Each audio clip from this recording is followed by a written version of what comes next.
بسم الله والصلاة والسلام على رسول الله. السلام عليكم ورحمة الله وبركاته. ازيكم يا جماعة، عاملين ايه؟ يا رب دايما تكونوا بخير وسعادة دايما يا رب. النهارده هنقدم وجبة مهمة جدا للحمام بتاعنا، صدقني هتغنيك عن كل الأدوية والتحصينات اللي انت ممكن تشتريها في موسم الإنتاج. موسم الإنتاج اللي احنا مش عايزين نضيع فيه وقت، ده من أهم المواسم اللي أنا بستناها عشان طبعا بيطلع فيها وزن الزغلول بتاعها كويس، نسبة الخصوبة بتاعتنا بتبقى كويسة في الموسم ده. فعشان ما اضيعش فيه وقت لازم احافظ على الحمام بتاعي من الامراض البكتيرية والامراض الفيروسية، وده اللي انا هلاقيه في الوجبة بتاعتي اللي انا هقدمها النهارده. وجبة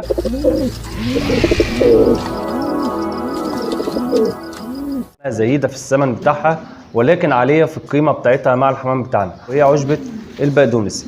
وهنعرف دلوقتي مع بعض طريقة تحضيرها ان شاء الله مع بعض. بس قبل ما نعرف طريقة تحضيرها لازم نتكلم على الفوائد العظيمة بالنسبة للوجبة. نتكلم على فوائد البقدونس بالنسبة للحمام.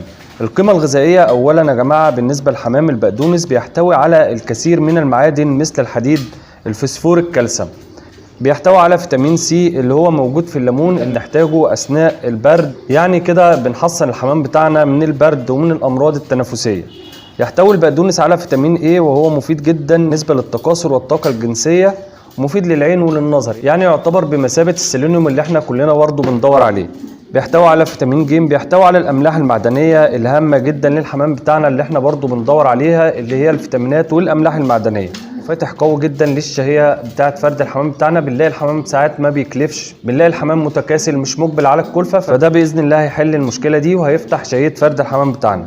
ومنظف قوي جدا للجسم من السموم التي يتعرض لها الحمام نتيجه الغذاء الملوث او المياه الملوثه، يعني مضاد قوي جدا للسموم اللي احنا برضو بندور عليه وما بنلاقوش. اذا كان بيطري بنلاقيه طبعا غالي الثمن بتاعه. ومطهر قوي جدا وقاتل للفيروسات والبكتيريا. البقدونس كمان يا جماعه بيسهل للنتايه او الاناث عامه للحمام بتاعنا في وضع البيض بطريقه سهله اثناء الخروج. يعني في برضو انحشار البيضه ده في ناس كتيره جدا بتشتكي منه في الفتره اللي فاتت دي، بيعمل على تسهيل عمليه خروج البيضه بطريقه طبيعيه. مفيد للدم ويقوي الشعرات الدمويه، يزيد من حيويه ونشاط الدوره الدمويه، ودي طبعا من اهم الحاجات اللي احنا عايزينها للفرد بتاعنا، خاصه في فصل الصيف اللي هي الروشه والكلام ده يا جماعه بيحصل تجلطات للدم. فالبقدونس باذن الله بيحل المشكله دي، بيجري او بيعمل سيوله للدم للحمام بتاعنا، فدي حاجه مهمه جدا لانه بيحافظ على الحمام بتاعنا من الامراض الفيروسيه اللي هي امها طبعا الروشه. يعالج لدغات الحشرات وطارد ايضا للحشرات، يعني بيفرز على الجسم بتاعه ريحه، الريحه دي بتطرد الحشرات اللي هي بتبقى مكونه او بتبقى موجوده في الفرد بتاعنا، فبالتالي اصلا مفيش فرد ان هو يتقرص من الحشرات اللي احنا بنتكلم عليها، ويمنع وجود الحشرات فعلا عند الحمام بتاعنا. مهم جدا للجهاز الهضمي ويساعد الحمام كمان على سرعه الهضم ويمنع عسر الهضم.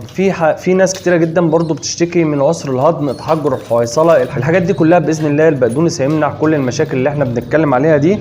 نتكلم بقى على طريقه التحضير بتاعته ان شاء الله مع بعض دلوقتي، ونشوف دلوقتي طريقه التحضير باذن الله. اول حاجه يا جماعه بغسل الربطه اللي هي بتاعه البقدونس بالطريقه اللي احنا شايفينها دي جيدا تحت الميه. بعد كده ببدا ان انا احطها في الميه، ودي الكميه اللي انا هعمل فيها البقدونس او هغلي فيها البقدونس دي حوالي 4 لتر او 5 لتر ميه، وغطي عليها بالطريقه اللي احنا شايفينها دي كده مع بعض. بعد كده بشيل الغطا، واهم حاجه ان انا انزل الزيوت الطياره عشان دي مهمه جدا جدا بالنسبه لاي عشبه انت بتعملها او بتغليها للحمام بتاعنا، وهننزلها بالطريقه دي كده بايدينا. ونبدا بعد كده ان شاء الله نقدمها للحمام بتاعنا، ونقول ملحوظه مهمه جدا في نهايه الفيديو ان شاء الله مع بعض بالنسبه لتقديم البقدونس. اخر حاجه يا جماعه اعملها معاكم ان شاء الله في الفيديو ان احنا نقدم الوجبه بتاعتنا للحمام. زي ما احنا شايفين كده الحمام بتاعنا عطشان متهافت على الميه، وده مهم جدا اثناء تقديم اي علاج او اي عشبه اللي احنا بنتكلم عليها. وبعد ما صفينا البقدونس بالطريقه اللي احنا شايفينها دي كده نبدا نحطه في السقايه بتاعتنا اهو كده يا جماعه.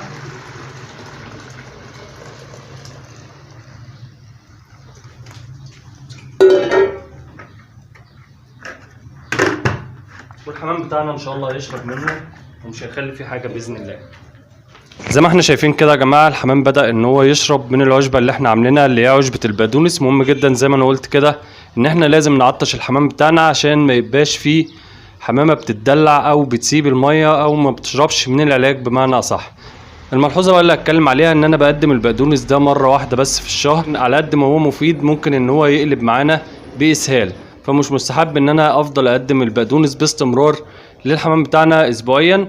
هي مره واحده بس في الشهر كفايه جدا، بتحمي حمامك من كل الامراض اللي احنا قلناها اثناء الفيديو. دي كده يا جماعه العشبه اللي انا قدمتها للحمام بتاعي، ودي من اهم الاعشاب فعلا اللي انا بقدمها للحمام بتاعي خلال موسم الشتاء. موسم الشتاء اللي انا بحافظ فيه على الحمام بتاعي زي ما انا قلت كده من الامراض البكتيريه والامراض الفيروسيه، باقل الامكانيات ان انا ممكن احافظ عليه فعلا من ضد اي امراض اللي هي الروشه او الامراض البكتيريه، الاسهالات، السالمونيلا، كل الحاجات دي ممكن تعوق الانتاج عندنا. فعشان كده لازم اقدم الاعشاب اللي هي بيستفاد منها الحمام بتاعنا في الخصوبه وزياده الانتاج، وكمان احافظ عليه من الامراض اللي احنا بنتكلم عليها. اسف جدا على الاطاله في الفيديو، يا رب كده اكون قدرت اقدم ماده مفيده لحضراتكم. ما تنسوناش بقى في نهايه الفيديو باللايك والشير واشتراككم في القناه، ويا ريت تفعل زر الجرس ليصلك كل ما هو جديد من قناتي. والسلام عليكم ورحمه الله وبركاته.